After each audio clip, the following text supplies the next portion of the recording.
We're Steve and Sarah, and right now we're 3 days into a training relay on the ancient Camino Mozarabe. Today it's my day, Castro del Rio to Santa Cruz. For years I've carried something with me, a passion, a connection to a moment in history which has never left me. Today I'm going to find it. Oh, and there's mud, lots of mud. It's Sunday morning as I'm heading out of Castro del Rio, so it's probably a bit quieter than it normally would be. But all along the avenues here are orange trees and they're absolutely full of blossom at the moment. So it's really quite strongly scented. Hopefully I'm tall enough for you to see some orange blossom. But it smells quite lovely as you're walking along. I think I've got a little bit through the town and then head along the main road.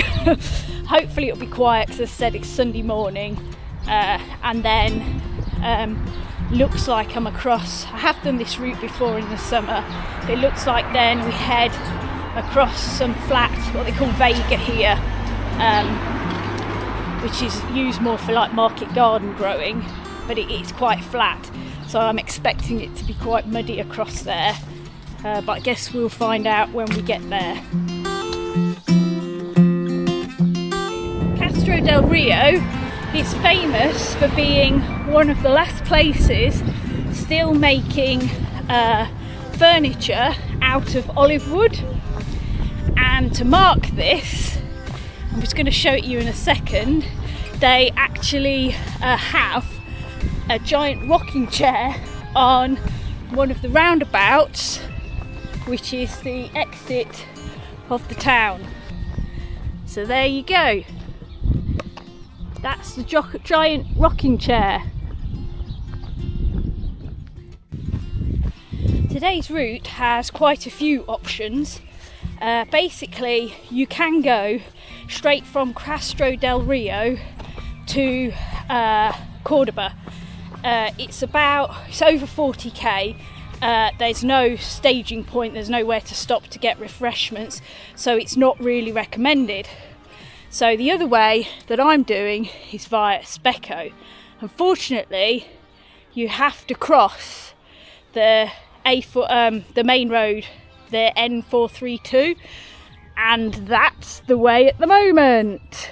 As you'll see, it's full of water, but there's a little sign saying that you can go round. So I'm going to try and find the route round, which is a little bit less muddy. Let's see how we get on. I think we go round and over the road, which should be okay today because it's not too busy because it is a Sunday. So if we don't drown in mud and don't get run over, that's all a bonus. I think mud is going to be a feature of this stage and probably Steve's stage tomorrow. I only wear quite light trail shoes. They aren't the grippiest, but it makes no difference here how much grip you have. The mud here, the soil's very, very fine because basically Andalusian soil comes from the Sahara. It's dust that's blown over, sand that's blown over millennia, and there's not a lot binding it together. So as soon as you get a bit of water on it, it's just like a desert anywhere, it clags and makes really, really thick mud, and you end up a foot higher than you normally would be because it just sticks to the bottom of your shoes and make your shoes really, really heavy. And you can stop and scrape it off, but within a few strides you're 6 foot tall again. It's not much fun, but hey, that's why we do this, isn't it? It's better than being stuck indoors, sitting at an office desk. Whoa! Now it's thick, horrible, crappy, awful mud. I've got no choice. I have to go through this and get my feet muddy and wet. Generally, the secret with this type of mud is to find some undergrowth and stay on the undergrowth, because that's sort of holding and binding everything together. But when you have bits like that, you don't really have any choice. You have to go through it. It looks like it's getting a bit better up here, so hopefully I lose the mud off my shoes. So I've just stopped and taken my merino base layer off, but I've put my windbreak back on because it's not particularly warm, but I was getting too hot, and obviously I don't want to get too sweaty. So I'm down on the Vega, the flat bit next to the river. There are some olives here. These are baby olives here that they've just been they've obviously not been long in the ground. They're very young trees. And then this side there's a big almond grove, which those will be, they look healthy, like the green almonds are already taking shape, which is good, because there have been some late frosts in Granada province, which has really damaged the almond harvest for this year. So Cordoba looks like it still has almonds.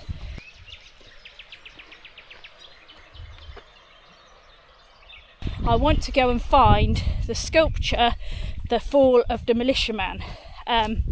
So I studied journalism when I was younger, and as all journalism students will know, The Fall of the Militiaman was a very famous photograph by an American-Hungarian photographer, Robert Capa, taken during the Spanish Civil War. Lots of foreign journalists came over to cover the Spanish Civil War, and the photograph was of a soldier being shot in conflict, so he's falling. There's still a lot of controversy about whether the photograph is genuine or not. I don't know, but we're in the thick mud again.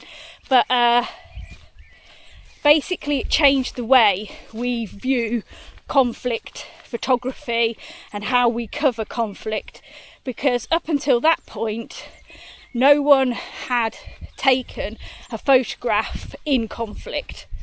I guess the photography didn't exist, the cameras weren't good enough, and Robert Capa took this photograph, it was published, and it actually showed the horrors of conflict in real time. And that sort of made it more acceptable in the public to show what conflict, the actual horrors, the actual atrocities that happen during conflict, which is why reporting is as it is today. It's all from this single photo. So I'm going to go and try and find the sculpture that commemorates this photograph. For a long time it was thought the photograph was actually taken in Cerro Muriano, which is also on the Camino, but the other side of Cordoba. More recently, somebody studied the hills, the shape and the geology of the hills in the background of the photograph, and said no, it's a Speckho. But then that opened up further discussion, because when the photograph was published, that time, there was no conflict, there was nothing going on near a Speckho. So that set up the questions as to whether the photo is genuine or if it was staged. That doesn't really matter. What matters is that that photograph changed the way that we report as human beings on conflict. And what's going on in the world now is all because of that. Oh, I seem to have picked up a greyhound or galgo. All right, mate, you're not coming? I've been told you probably won't see any of the birds I try and show you, but I'll keep trying. I now seem to have got a lagoon to try and get through. I think I'm going to go round across on this field. So I think it'll probably be a little bit drier through here. And also, in preparation for this, I've been doing quite a lot of strength work, as much to help my knee I've been working with an online physio who really seems to know what she's doing, even having never like had eyes on or hands on my knee, and it is a lot better. I think there's probably still something else going on that I need to get checked out, but I'm generally stronger. I've been working all over body strength, obviously a lot of focus, single leg, hip, knee, ankle, particularly on the right leg. Like my glute medius does as little as possible, so I've done a lot of work on that.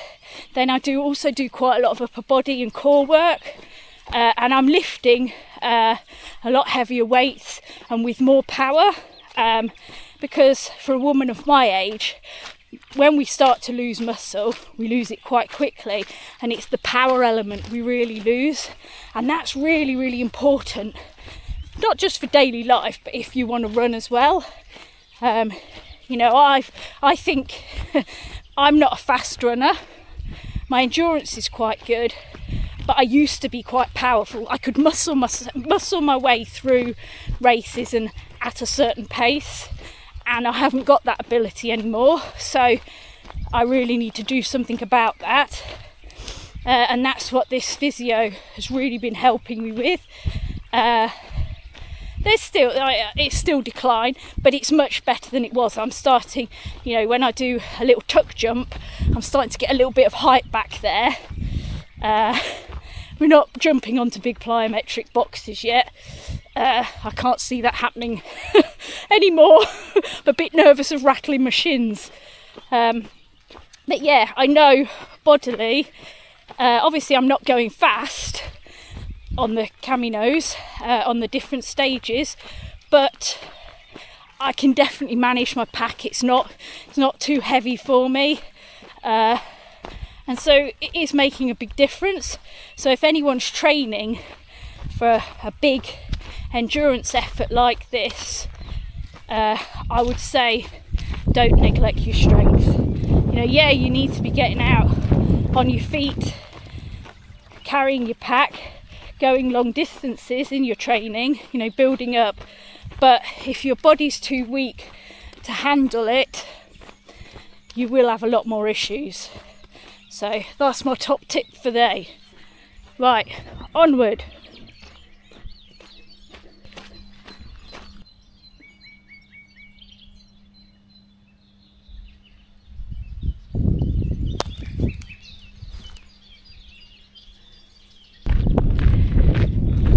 So it's not muddy now, it's quite a firm jeep track.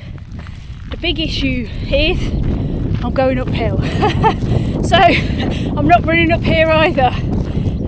The rain clouds seem to be hanging back over Castro del Rio, where I've come from, so that's good. There's a bit of a breeze, and it's a little bit brighter the direction I'll be heading in. Place your bets. Am I going to get rained on? No. A lot of people think Andalusia is wall-to-wall sunshine. It is in July and August, but spring and autumn can be very stormy, very changeable. We can get quite a lot of rain. We're probably about 2-3k away, but I can also see Steve up ahead.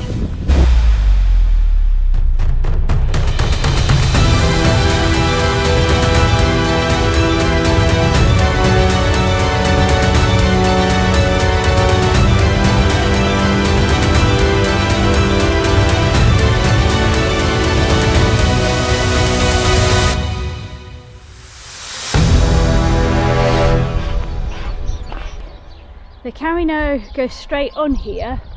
I'm going to go this way and across the main road to try and find this sculpture.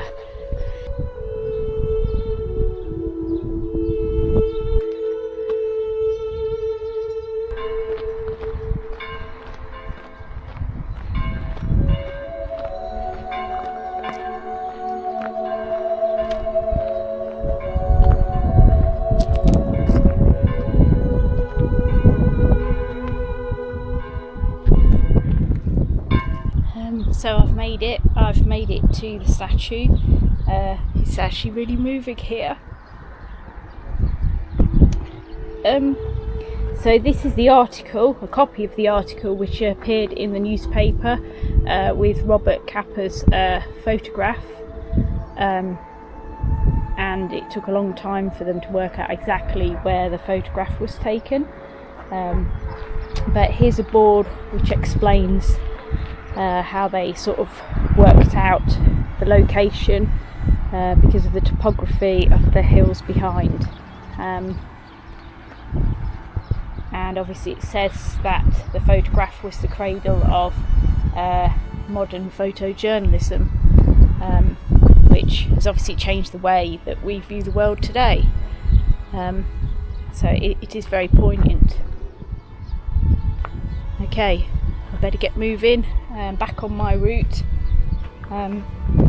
Yeah, okay, let's get going. I need to get back across there into the town on top of the hill, and then I'll drop down the other side on the Camino Masarabe. Let's go. So you will have noticed I haven't used the correct name of the statue because the YouTube algorithm will not let us say the D word. It will flag our content and potentially take down the film, even take down our channel. So I have to call it The Fall of the Militiaman, which seems a little bit nuts to me, but I guess that's the price we pay to have automated algorithms checking content that can't actually take what you're saying in context. Hey ho, that's the way of the world. It's an extra hill going up to the statue, but for me it was well worth it. Probably added half an hour, 40 minutes to my journey, but that's fine, that's nothing in the grand scheme of things.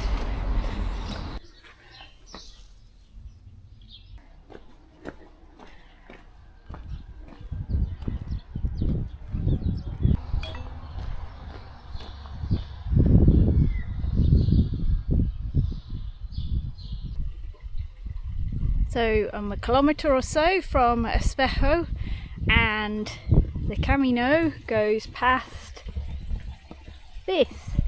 It's just a little Roman bridge.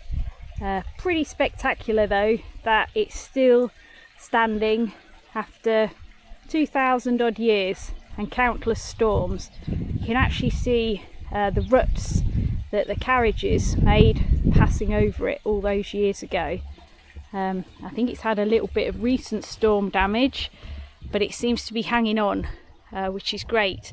I think it's the Puente, so Bridge de Portillo or something. I'm not completely sure, but yeah, a Roman bridge. I'm puffing and blowing a bit. I've just come up this hill, eating a few snacks. You can see that's Espejo. I've got a little bit more ascent to crest the hill, and then I think I've got a bit of descent, which will be great. I'm probably going to have to take my wind jacket off in a minute because the sun's come out. It's actually quite warm, which is great, better than rain. I think I have some real muddy sections coming up. Well, I know I will have, just the lay of the land. You really notice the topography changing now. You go from the sort of mountainy outcrops, lots of big old olive trees, into more rolling hills. There's still a lot of younger olive trees and more being put in. Traditionally this will all have been arable. A lot of wheat, barley, sunflowers. I think that's why all the towns around here have like flour mills. There would have been a lot of grain for flour grown here, but as more varieties of olives are being developed, that can manage the low ground soil and probably more drought resistant in the summer, olives are going in. It's much more lucrative industry than arable. So I'm guessing that's why most of the flour mills, the towers are still there, but they're all abandoned and disused now because there's no grain. These purple flowers, which are covering the whole of this bank, which looks like it's had some water erosion pretty recently, are phlox, very similar to the ones that you grow in your garden. These ones are just wild ones. The bees absolutely love them. I'm feeling alright actually. I generally find like the first day with the pack, when it's full weight again, my body goes, what's that? Don't like that anymore. And my back will be quite uncomfortable. But then the next time I put it on, my body goes, oh yeah, we're doing that again. Yeah, I know. Just got to get on with it. My legs feel fine. Knee gives the odd twinge, but it's generally being okay. Obviously I'm hiking a lot. There's a bit of shuffle running going on, but not a large amount. So it's what my body seems to like really. Whenever we're away from work on Camino, my HRV, according to my watch, goes up quite considerably, which always makes me laugh. I guess you've only got one job to do in the day, and that's to get from point A to point B somehow. It doesn't matter how you do it, how quick you do it, carrying all your stuff. You're not worrying about what's going on in the outside world, and I think that's what our bodies are designed for. Quite a basic, straightforward way of living. It's just good being outside, isn't it? Seeing the rhythms of nature, the changing weather patterns, just being out in the countryside. We're very privileged to be able to do it, and it'd be nice if everyone had the opportunity to do so. So it's special times.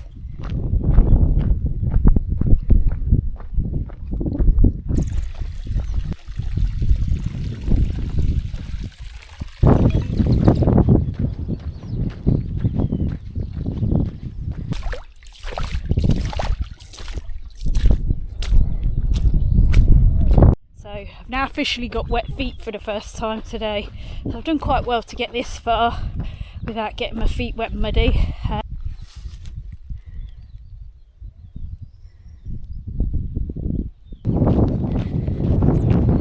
Just about to make the turning onto what I think will be 3-4k of mud. We'll find out in a minute, but I want to show you this little house.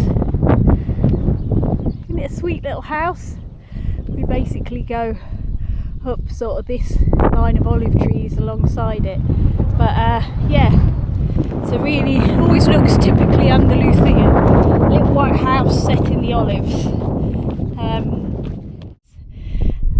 No missing where we are.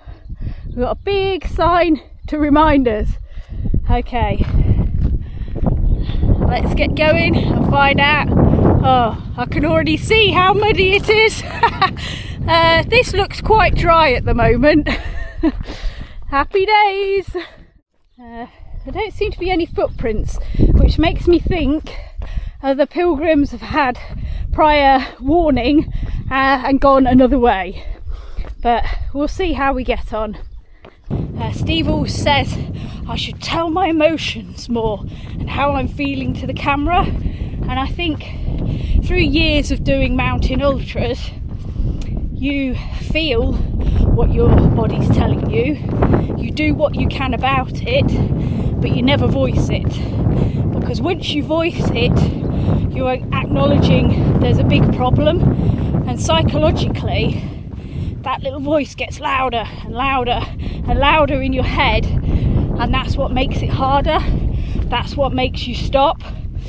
So you keep doing your little all over body scans. You know, what's aching? Is that because maybe I'm hunched forward a bit? If I was more upright, would that take the pressure off my hip flexors, make me use my glutes more? You're always asking those little questions.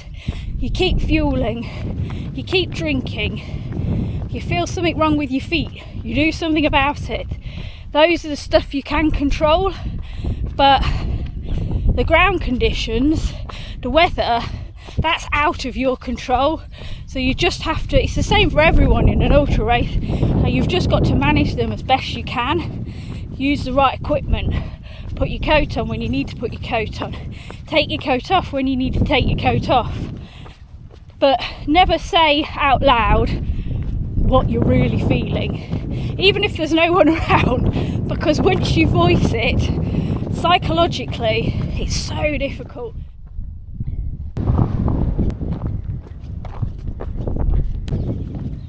So this is where this stage plays real mind tricks with you. You think you can see Santa Cruz just through the trees across the river, but you can't get there. You have to go all the way along the river and over the road bridge, which is that one's a bit of a bind. It's pretty dry underfoot at the moment. I think it's going to get quite claggy and wet up here, but it's nice being alongside the river bank because you can hear all the birds calling, the hoopoes, heard a cuckoo earlier. There's lots of bee eaters as well. They're only back from North Africa for the last week, 10 days. So it's always lovely to hear them and see them, because it's a real sign that summer is on its way.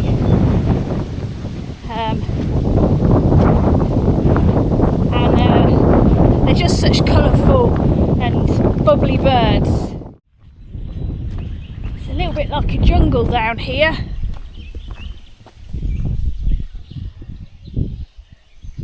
It's all the bamboo on the edge of the rivers, the birds calling, nice dog rows. It's really very beautiful.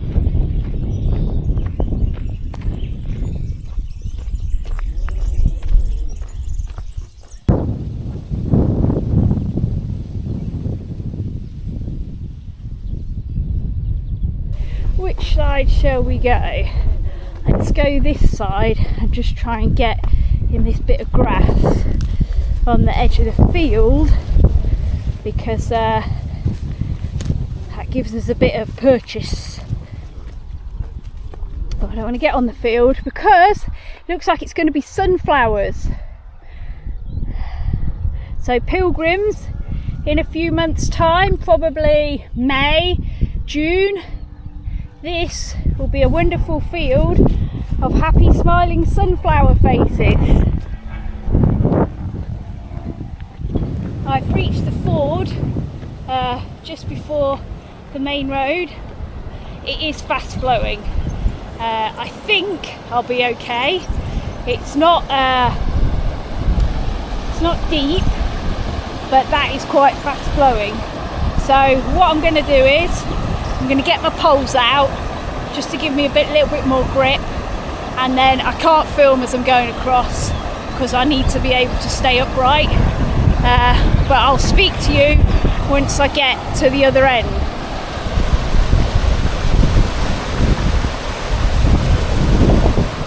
It's definitely fast flowing. It probably it's not that deep. It's probably like a couple of inches above the ankle, but it is powerful. So yeah, you've got to be careful crossing this. I know when we came through in the summer there was like just a trickle of water there. Right, I better get my poles away, my pack back on, and then head on up the road. I think I've probably got about 2.5–3k to Santa Cruz. And I've just realised I've got a bigger ford to get through. I think this one is possibly deeper.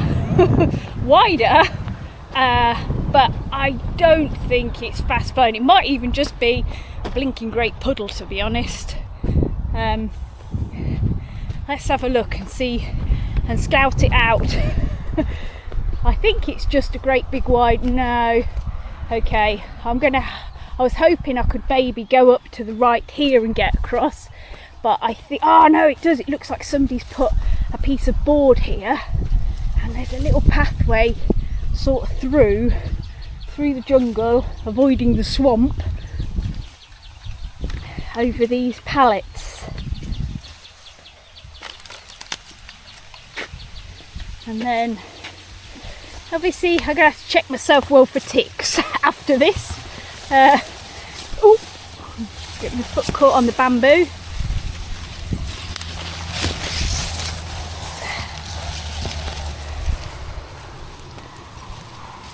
But I think it's better than the swampy water, which looks like it's full of mosquitoes.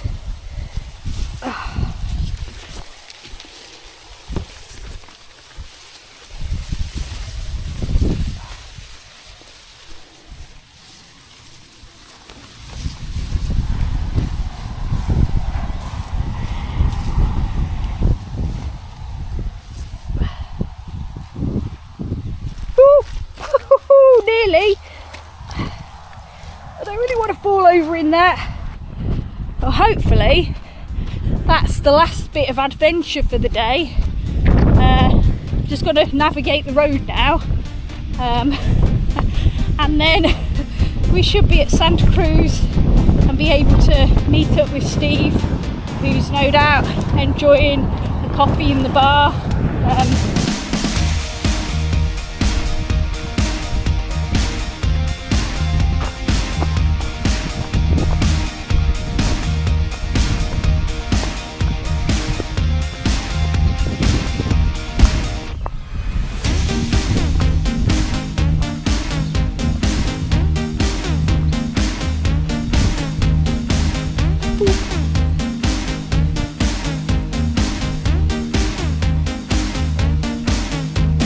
I didn't speak in the last section of film because I was hoping that you'd be able to see. I've managed to capture.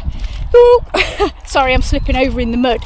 There is proper mud now because I'm quite close to the river, but I was trying to capture the swallows right down on the surface of the mud, getting bugs out, so many of them. So hopefully I've managed to capture some. Those swallows trying to get the insects out of the mud,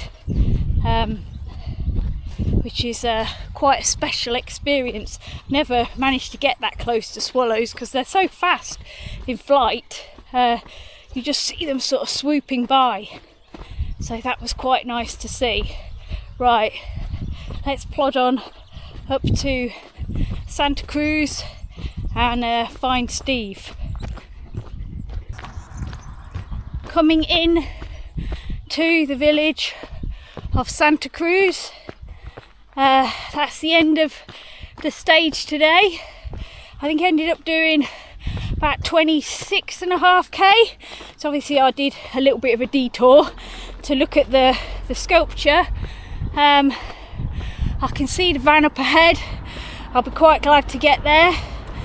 I'd like to get finished and then get some food, get a nice cool drink, catch up with Steve, and yeah, just decompress from an adventurous day on the trails. We're back at the campsite at Castro del Rio. I've had a wash off, get changed. Well, it's an important fact. I was ready for it. It was a bit stinky and muddy in places today. The route from here in Castro del Rio to Santa Cruz. The river crossings were definitely a bit muddy. The water wasn't particularly the cleanest. But yeah, it's all done. Legs feel good. It was quite an adventure. It was a lot of fun. It's like it fulfilled a dream for me, going to see the actual sculpture of the fall of the Melitha man. Yeah. So You've yeah. been talking about that for years, haven't you? Yeah. As a journalism student, that's, you study it, so it was quite good to actually go and see it. So are you all ready for tomorrow? I'm all set for tomorrow. Yeah, so I'm doing the final leg of this series, our Camino relay, which we've been doing over the past 3 days, 4 days. Come what the next stage, and the purpose of doing this is for training. So next stage is Santa Cruz into Cordoba. Fantastic finish on this one. I've heard some rumours that I might be in for some mud, but we'll find out on the next stage. Yep, join us and we'll find out. Yep, see you on the next one. Bye. Bye.